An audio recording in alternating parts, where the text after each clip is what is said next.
Bienvenido al podcast de agenciapodcast.com. Soy Ignacio de Miguel, fundador de la agencia. En el tema de hoy, blog o podcast. En realidad, no tienes que elegir.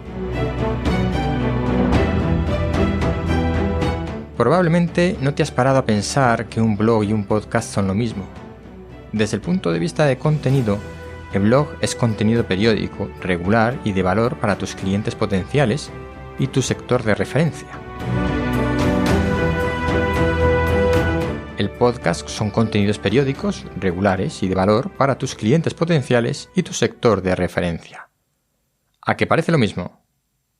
Precisamente el título de este capítulo lo que pretende es hacer reflexionar sobre lo poco que cuesta en esfuerzo añadir un podcast a tu estrategia de marketing si ya elaboras un blog de forma constante. Los contenidos de este blog, que están desarrollados como artículos para ser leídos, en realidad llevan una segunda forma oculta que facilita su interpretación para ser hablados y grabados en formato podcast. Por ejemplo, ahora, en vez de decir los contenidos de este blog, yo tendría que decir: los contenidos de este podcast están desarrollados como artículos para ser leídos en el blog. En realidad, llevan una segunda forma oculta que facilita su interpretación para ser hablados y grabados en formato podcast. ¿A qué es casi lo mismo? El mismo contenido en dos formatos diferentes. Un único texto escrito que sirve a su vez de guión que después será interpretado por el locutor para crear el podcast. Si el artículo fuera solo para ser leído, sería un poco diferente.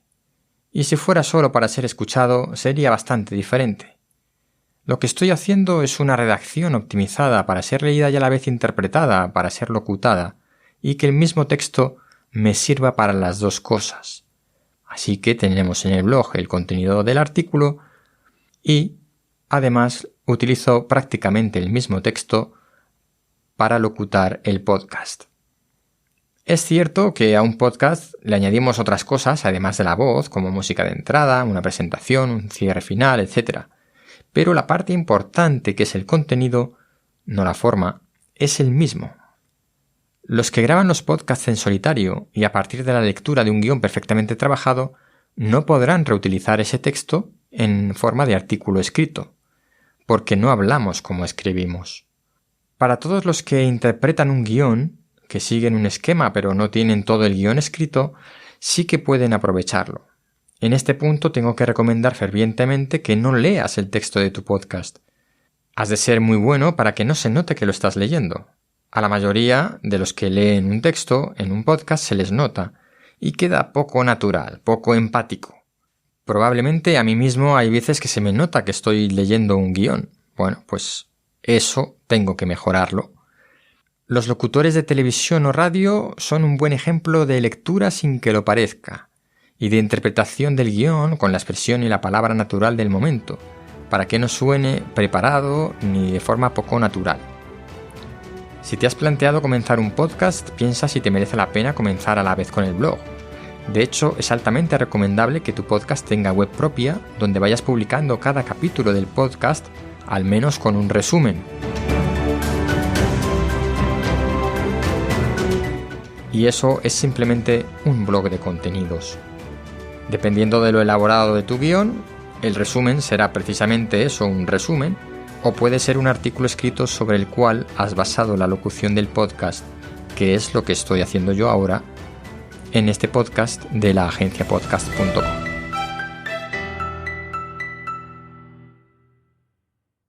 Hasta aquí el capítulo de hoy. Recuerda que ofrecemos servicios para empresas: producción completa de podcast para tu empresa, patrocinio de podcasts sectoriales, te ayudamos en la postproducción de tu podcast interno o de formación para tu equipo y también puedes patrocinar las producciones propias de agenciapodcast.com. Te invitamos a entrar en nuestra web y contactar con nosotros.